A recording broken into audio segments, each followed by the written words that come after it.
Nova Manhã. Tome nota. Com Heródoto Barbeiro. Heródoto Barbeiro chegando aqui com a gente. Tudo bem, Heródoto? Bom dia pra você. Vamos voltar a falar da situação lá da Rússia, né? Vamos falar da situação da Rússia e a situação da Ucrânia. Que volta novamente a preocupar, de certa forma, o mundo como um todo. Eu acho que foi, em termos mundiais, o grande tema dessa semana, né, Heródoto? Exatamente, principalmente na terça, né, quando houve aquela abertura da Assembleia Geral da ONU, e o próprio secretário-geral, Guterres, falou a respeito disso. Mas tem um detalhe interessante que seria bom para a gente explicar, só para as pessoas acompanharem. Qual é? Os russos estão ameaçando de fazer A imprensa internacional escreve referêndum. Nós temos que traduzir por plebiscito. Referendo aqui é outra coisa. Olha o plebiscito. Eles querem fazer o plebiscito em Donbass e Luhansk, se eles querem ou não fazer parte da Rússia. Bom, logicamente que vai ser uma coisa que vai dar 98% a favor dos russos, mesmo porque são os russos que estão fazendo o tal do plebiscito. Muito bem. No que é que isso implica para a segurança mundial? Se eles fizerem parte da Rússia e vão fazer, o Putin promete o seguinte, que aquele que violar o espaço da nação russa seria retalhado nuclearmente. Isso. Olha o perigo dessa história. Nós não estamos dando muita importância para isso. Mas estamos na iminência de que se houver o tal do plebiscito, e deve haver, e eles vão dizer, não, nós queremos fazer parte da Rússia, então a Rússia decreta que eles estão fazendo parte do seu território.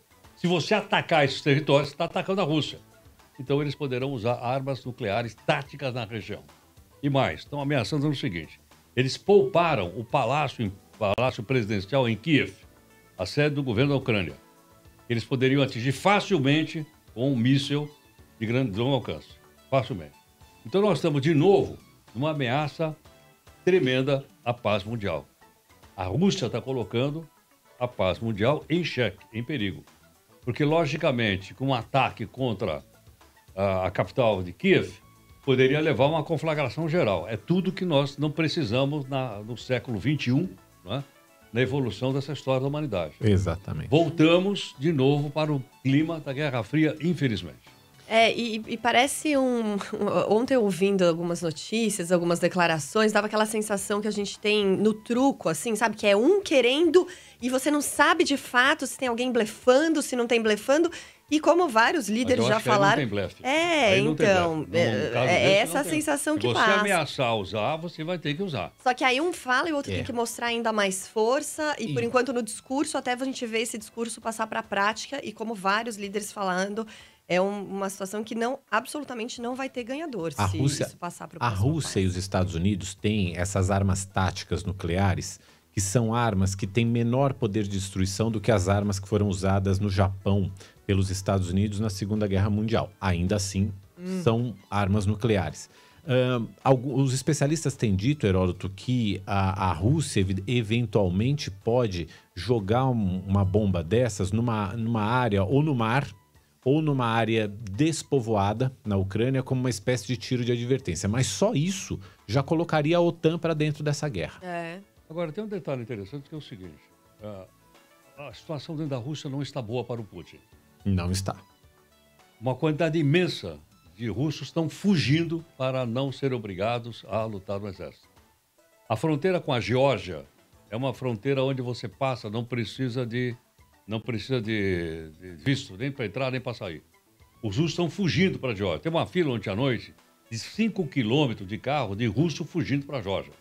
Outros querem fugir para a Finlândia. Outros querem fugir para os países bálticos, ali em cima, a Estônia, Letônia e Lituânia. E teve manifestação, coisa que não acontece na Rússia. Mais de 1.300 pessoas foram presas, porque eles fizeram uma manifestação em Moscou contra a continuidade da guerra. Então, o clima é o seguinte. Pode haver paz? Pode, não com Putin. Sem o Putin. Como? Não sei. Mas teria que ter um novo governo na Rússia para poder discutir essa questão com o Zelensky. E a coisa tá meio que no impasse, né? Não dá para ver uma saída nesse momento, assim, entre o que a Rússia quer, o que a Ucrânia quer, o que o mundo quer, o que a China quer. A coisa tá no impasse, tá mal parada, como dizia como dizem por aí. Mas eu acho que nós estamos mal parados na beirada do abismo. É, exatamente. Exatamente. Ai, Cravou, tomara que Heródoto. não. Cravou? Lacrou, como lacrou. dizem por aí. Lacrou com esse tá mal parada na beira do abismo. Com essa frase, a gente fica por mãe aqui. do céu. Não é exatamente Nossa, a frase que a gente gostaria de encerrar numa Sexta-feira, começo de Vou pedir aumento primavera. de Não, salário. Ô, seu Danilo, Depois dessa cravada, Aproveita que a chefia tá toda aí. só nos resta... seu Danilo, dá uma grana aí.